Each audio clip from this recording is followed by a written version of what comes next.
People follow you because they have to. In other words, when you get a leadership position, with that position you get rights. Okay, you're the supervisor, you're upline.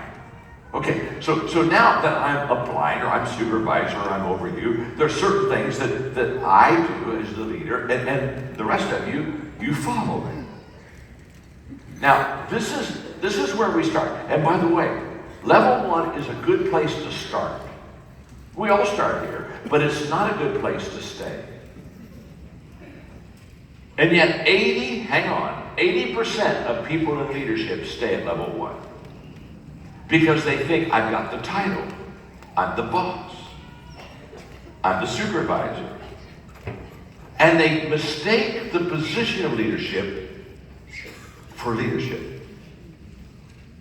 The position of leadership is not leadership. You can have a leadership title and not be a leader. You can have a leadership title and be a terrible leader. The position doesn't make the leader makes the position. So if you have a title or position, and if people are following you because they have to, you don't know whether you're a good leader or not. They don't have any choice. That's why my favorite leadership proverb is, he that thinketh he leadeth, and hath no one following him or her, is only taking a walk. And I know all kind of people that have leadership positions, and they're taking walks. Okay? It's a good place to start. It's not a good place to stay. And here's why it's not a good place to stay. When people follow you, not because you're good, but because you have a title or position or you're over them. In other words, they don't have a choice. They follow you because they have to. What happens at level 1 is this. When people follow you because they have to, they don't give you much energy and they don't give you much effort. In fact, they're asking the question all the time, what's the least I can do to keep a job? What's the least? And you can't build any kind of company or business on people going around asking, how little do I have to do? I see this in corporate America all the time. If I go to a company that's a positional company, if the quitting time is at 5 o'clock, at 4:30, I go through the office and they're already cleaning their desk.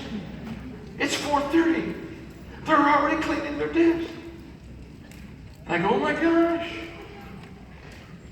What are they doing that for? It's very simple. It's very simple.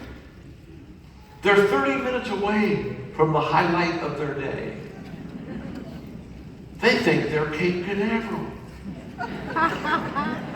They're in a countdown mode. 30, 29, 28, 27. And they're clearing their desk because at the big hour, 5 o'clock, they want nothing to impede their exit. They want to be ready to go. At 4:45, they get up and they walk around the offices and they're saying goodbye to everybody. Let's see. At 4:50, they're going to the restroom. Yeah. They want to pee on company time. At 4:55, they're back at the desk again. They're not working at the desk. No. They're putting on their track shoes. Because at 4:58, they're waiting for the gun to go off. And at 5 o'clock, they're gone. You see what I mean? They're gone. They're gone. They're all gone. In fact, at 5:01, you come to the office. And they're all gone. You say, where did they go? How did they get out of here so quickly? Practice. Every day they practice this. In fact, you're so amazed they're gone. You go to the window and look out the parking lot, and you're shocked. You look out the parking lot, and the cars are peeling out. There's only 2 cars left in the parking lot. How did they get out of the parking lot so quickly? At a position company in the morning, they back their cars in.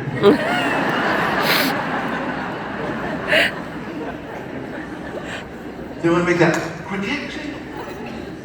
Now, if you're a level 1 leader, you're not going to get the energy, the commitment, the time that you got to have out of people to build a business. You can't be a level 1 leader. You got to go higher. So look at your neighbor and say, you can't stay there. Tell them that you can't stay there. Can't stay there. By the way, I run into them all the time, and I know that they're positional leaders because they'll come to me and they'll say, John, I know you do leadership, but I'm so excited. I'll say, what you excited about? Oh my gosh. Last week, I just became a leader. No, you didn't become a leader last week. You got a leadership position last week. Now that you have a leadership position, we're going to find out if you are one.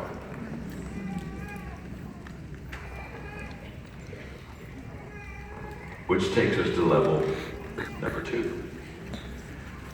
This is the permission level. The key word at level number 2 is relationships.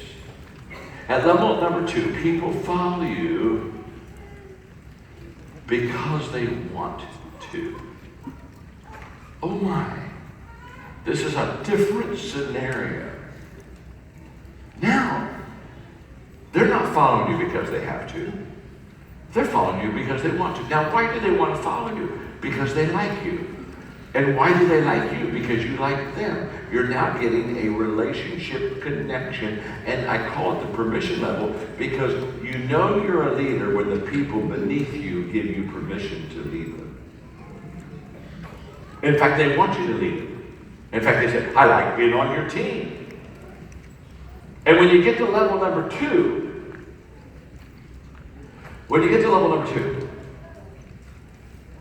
the big difference between 1 and 2 is this, energy. Level 2, you get the energy that you didn't get at level 1. At level 1, they were trying to minimize the time, effort, and energy they gave you. At level number 2, because they like you and you like them, and there's a relationship connection, now they're trying to maximize that energy. Now you're getting the best instead of the least. The most instead of the little. And once you get the energy of the people, you can now do some incredible things in leading them very, very well. Now, at level number 3, by the way, relationships is the foundation to leadership. It's a first cousin. People won't go along with you if they can't get along with you. So leadership is what? It's influence, nothing more, nothing less. It's another one of the 21 laws of leadership. And how do you gain influence with people? You gain influence with people by relationships. And the more that people like you, the more influence you have with them, the more that you can lead them. So this level number 2 is kind of like the floor level of good leadership. You like the people and the people like you. And there are 3 things that level 2 leaders do very well. And I give you these 3. In fact, on levels 2, 3, and 4, I'll give you 3 things on each level that you need to really work at and do very well. Because if you can do these very well, you'll become very good and proficient at that level. And on the permission relationship level, they do 3 things very well. Number 1, if you're a good level 2 leader, they listen well. They're very good listeners. In fact, the way that they lead is they listen, they learn, and then they lead. All of their leadership comes from listening. Now, why is it they listen, learn, and lead? It's very simple. Level 2 leaders know that you have to find the people before you lead the people. You can't lead somebody you have never found. You got to find them first. How do you find them? By listening to their story, who they are, what they love, what's their passion, what do they want to accomplish in this business, what's their dream. So level 2 leaders, they listen very well. They listen, learn, and then lead. The second thing they do at level number 2 very well is they observe very well. Level 2 listeners watch their people, and here's why. They know the success of their leadership at level number 2 is not what the people say to them. It's what the people show them. And so they're very keen observers. And basically their mantra is, don't tell me what you're going to do, show me what you're going to do. Because they know it's the behavior that determines the success of a person, not their words, not their vision, not even their dreams. It's not what they say, it's what they do. And so level 2 leaders, they watch carefully the actions, the behavior. They're great observers of what are my people doing, and they're realizing that if they watch the behavior of the people, they're going to very quickly know the winners from the losers. They're going to know the people that are going to succeed versus the people who are not going to succeed. It doesn't take long. This isn't rocket science. All you got to do is you just got to watch the people. So they listen, they observe, and thirdly, they serve very well. They are truly servant leaders. Really are. And what I mean by servant leaders is that they don't have that title or position anymore. I mean, they may have the title or position, but they never use it. I never use it. I don't allow anybody to give me titles. I don't allow anybody to give me positions. I've got 6 companies. I have no offices. I have no parking places. I have no perks at all with leadership. I think that leadership is servanthood, not perkhood. Amen.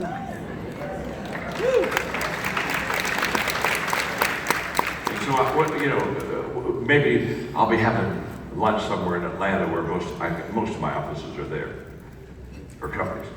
And somebody will come up to me and say, Mr. Maxwell, I'm going to introduce myself. I work for one of your companies. I work for you. And I smile and I say, here, sit down for a couple minutes. Let's get acquainted. And I reach across the table, sit down. First of all, my name's John. I'm your friend. Don't call me Mr. Maxwell. Don't call me Dr. Maxwell. I've got a doctorate. Don't call me that. I'm not doctor, I'm not Mr. My name's John. That's what my mama called me, John. When I was born, she didn't say, oh, Dr. Maxwell is around. He looks like he's not going to be real smart. Let's keep it simple for him. One syllable, John. And his name's John. So John's my name, and I'm your friend. We don't do titles there. We don't have parking places. We don't have corner offices. We don't do any of that stuff. We're not into any of that. We grew up a long time ago. We got mature. We realized that leadership is so much beautiful and more big and wonderful than just that stuff. Then I look at him and I say, secondly, I want you to know, you don't work for me. I don't have anybody work for me. Now you work with me. And I work with you. And we work together. But we don't have these up and downs and overs and outs stuff in our organization. No. That means if you need me to help you, I'll jump in and serve you. I'll help you. Be glad to help you. And if I need you to help me, I want you to jump in and serve me. We just serve each other. We just help each other.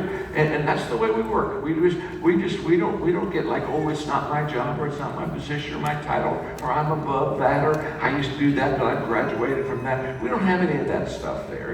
If you're into all of that kind of stuff, you don't need to go to a leadership conference. You need to go to therapy. There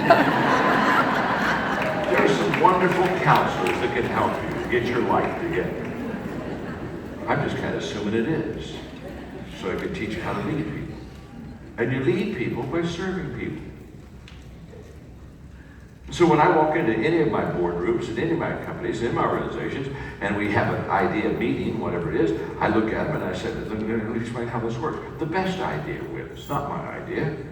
I may be the founder of the companies, I may own the companies, still doesn't matter. I want the best idea to win. And most of the time, my idea is not the best idea. So if one of you get a good idea, so we can get going. We serve. None of this up, down, over, and out stuff. Oh my gosh. Get a life, Fred, get a life. So on level 2, I serve you well, I observe your behavior, and I listen to you. And if I do those 3 things really well, I'm going to get up to level number 3, and that's the production level. And at level number 3, the production level, the key word is results. At this level, people follow because of what I have done for the organization. Now, well, let's make sure we get this level, because this is a huge level to get on. Level 1, they follow me because they have to. But then I began to develop relationships, and so I get to level 2, and they follow me because they want to. Now they're following me because of what I've done for the organization. Now, what have I done for the organization? It's very simple. I produce results. I'm a major player on the team because I deliver the bacon. I'm a producer. And people, they look at me and they say, man, wow, John's good. He's good. He's really good. And let me just say something to you. At level 2, relationally, that's the foundation of leadership. But at level 3, that's the credibility of leadership. The credibility that you are a leader is that you are personally successful yourself. Think about it for a moment. If you're not good yourself, if you're not performing and you're not producing for Plexus, if you're not good, think about this for a moment. If you're not good, why would anybody want to be on your team? Huh? I've never understood these people who aren't good and they want to lead people.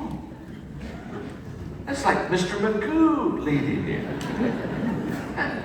You know, nobody has ever gotten up in the morning and said, I want to join a team. Oh, I really want to get on a team. I really want to get on a team, and I just got to find a leader who's average. I just got to find an average leader. Are you an average leader? Because if you're an average leader, if you've not been very successful, could I join your team? Because I would love to be not successful myself. Oh my God! Can't we just all get on the Titanic and sing Kumbaya together?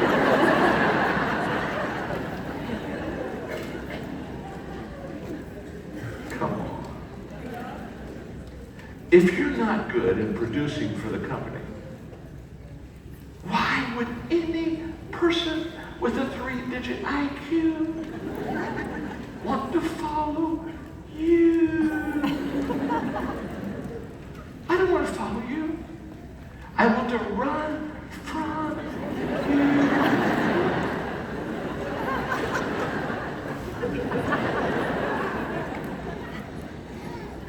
I love sports. Let's just say LeBron James and I are up here, and we're going to have a little basketball game. And LeBron's going to choose one of you, then I'm going to choose one of you. He gets one on his side, and I take one from my side.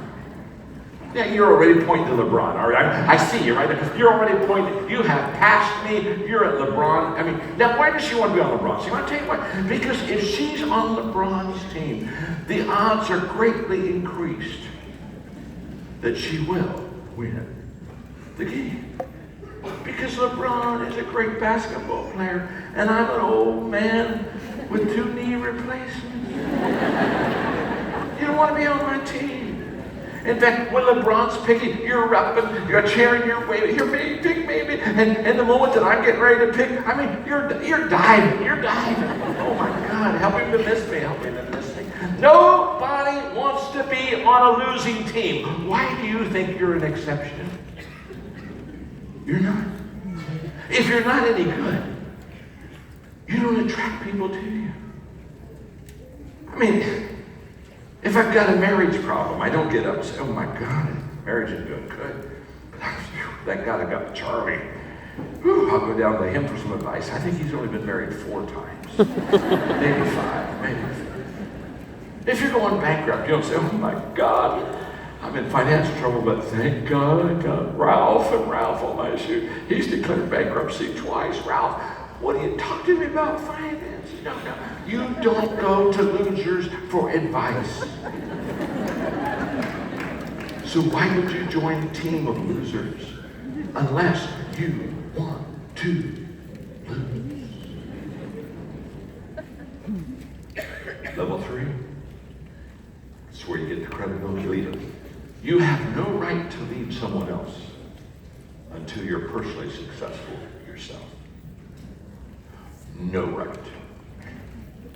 What makes you think you deserve to lead someone else when you can't even lead yourself to success? That's level 3. At a level 3, they do 3 things well. One is example. You show me a level 3 production leader, and basically, you know what they'll do? They'll say, it's very simple. Leadership's very simple in an organization. Follow me. And you know why I want you to follow me? Because I'm good. I'm just so stinking good. And I just produce like crazy, and I just know how to win. And just follow me, just watch. You see, leadership is visual. It's visual. People don't follow a leader they can't see. Follow me, I'm the example. And the problem is we have too many leaders. They're like travel agents.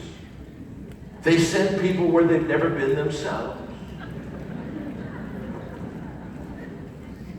You don't want to be on a travel agent's team. You want to be a tour guide. Tour guide takes you with him. They say, get on the bus. Lived here all my life. We're going to meet people I've known for 20 years. We're going to go through a museum I've been through 1,000 times. Come on, get on the bus. Follow me. They lead by example. Secondly, they create momentum. You show me a production leader, and I'll show you a person that creates momentum. Why? Because success increases morale. I've had the privilege to be in every major locker room in the world. Super Bowl, every championship, I've been on them. And trust me, I've been in the locker rooms of Super Bowl champions, and they're so excited. They're just so happy. And nobody in there is complaining about the referees. And nobody there's complaining about injuries. But you go in the losers' locker room, and they're talking about the bad refs and the injuries and all the ifs and buts. If ifs and buts were candies and nuts, we'd all have a Merry Christmas.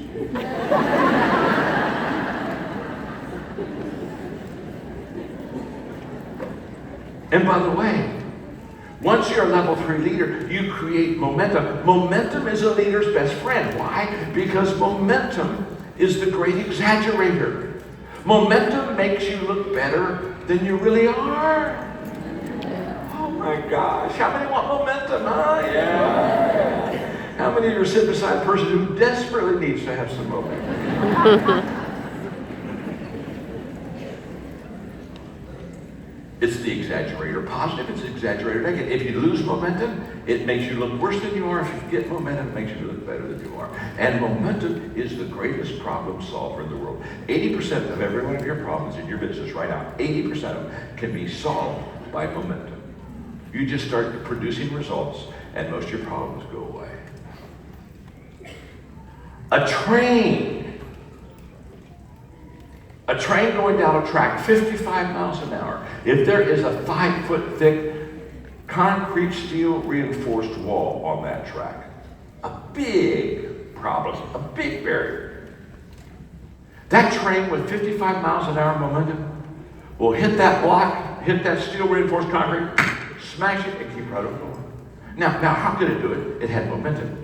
That 5-foot thick concrete steel reinforced wall couldn't stop it because momentum crashed through the problem. That same train, without any momentum, stopped dead on the tracks.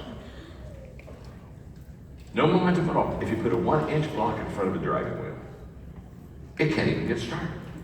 Same train, same track. Without momentum, a 1-inch problem is a problem.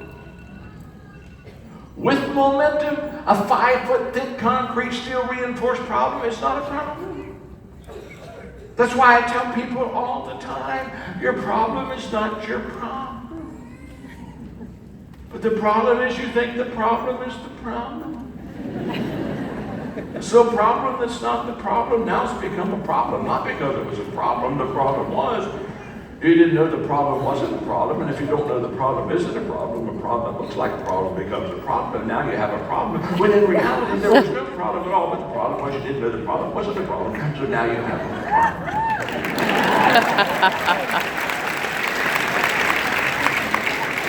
I know one of you melancholics right now said, Chuck, excuse me, could you repeat that one more time? This is the 17th problem.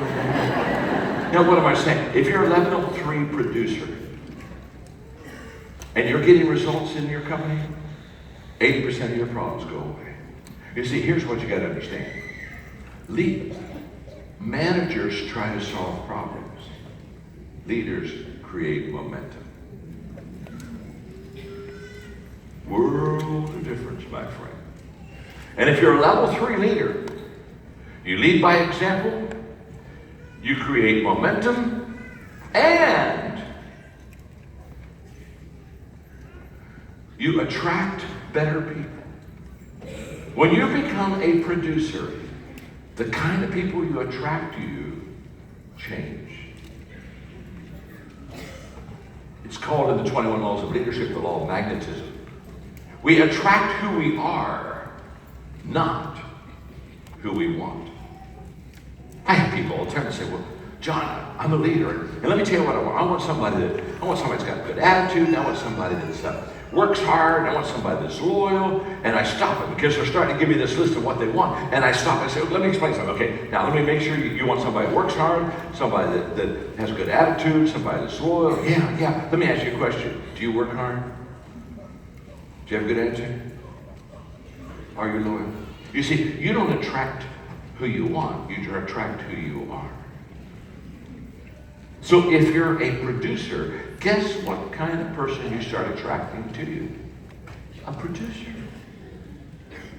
Like begets like. Let's go back to that visual illustration I gave you a while ago. Then I was talking about the law of the lid. But remember, if I'm an average leader, I'm a 5. Remember, if I'm a 5, let me ask you a question. What's my organization going to be? If I'm a 5, my business is going to be a what? A 4. Okay, we got that, didn't we? That's not only true of business. That's true of the kind of people you attract. If you're a 5, guess what kind of people you attract? 4s, 3s, 2s, 1s. Guess who you don't attract? 8s, 9s, 10s. In the history of mankind, a 9 never got up in the morning and said, oh, what I want to do more than anything else in life is I want to follow a 5. Oh my God, if I could just follow a 5. No, they don't want to follow you. They don't even want to be around you. They hope they don't know you. If they did, they're trying to figure out why. No. You see, the reason I want you to become a better leader, go from a 5 to a 6 to a 7, is every time you go up another level, you not only can build a bigger business, you attract better people. And oh, by the way, the reason you build a bigger business is you attract better people. Oh, that was good. That's okay. One person realized that, the rest of you haven't. Relax. No, don't press it, don't press it. So at level number 3, you lead by example. Wow. You attract better people to you. You create momentum. You got those? Are you ready to go level 4? Wait. I know you're ready to go level 4. I got a question. I'm not worried about you. You know who I'm worried about, don't you? Yeah, I'm worried about them. I mean, can I go on? Or do we have to hold back? Will you help the person beside you, huh? You'll help them, okay? So we'll go on and you'll help them, okay? So just look at them and say, it's okay, I'll help you. Go ahead and tell them, I'll help you. Level number 5 is the people development level. 4. Level number 4.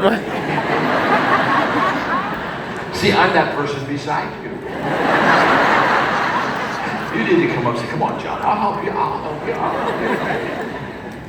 Level 4 is the people. I like to say I did that on purpose, but I didn't at all. It's just a true gift of mine. And the people development level, the key word is reproduction. And at this level, people follow you because of what you have done. And I love this. They follow you now because of what you have done for them. See, on level 3, they follow you because what you've done for Plexus. My gosh, you're a producer for Plexus. You earned your way here. Way to go. I'm going to follow you. You earned your way to Orlando. Well, I don't want to be on your team. But now, level number 4, You're doing more than getting them to be productive in the company. You're developing them as a person. They're becoming a better person because of you. And now they're following you, not only because of what you've done for the company, and not only because they like you, and not only because you have a position, they're following you because of what you've done for them. Now listen to me carefully. People will start following you for one reason, but they won't continue to follow you for just one reason. And people in direct marketing don't understand this. So they get you to join the team because you got a position. So, okay, you got a position. But when they're on the team, after a while, they want you to be bigger than that. They want to have a relationship with you. They want to produce and be successful. They want to be successful themselves. You see, every time you give a person another reason to follow you, you strengthen your leadership with them. And so by the time you're at level number 4, they're following you because you ask them to join the team. They're following you because they like you. They're following you because, good Lord, they're starting to make some money and starting to have some sales, and they're starting to help people, and oh my gosh, and look what you're doing for them personally. Now, at level 4, 3 things you got to do really well at level 4. Number 1 is recruitment. Level 4 leaders recruit well. They understand all is well that begins well. And they understand the quality of person they bring on the team determines the quality of training they can give them. From a 1 to a 10, if you bring a person that's a 3 on your team, you got a lot of training. If you bring somebody that's already a 7 on your team, you're already winning the game. Lou Holtz is a good friend of mine. We once in a while go play golf at Augusta together.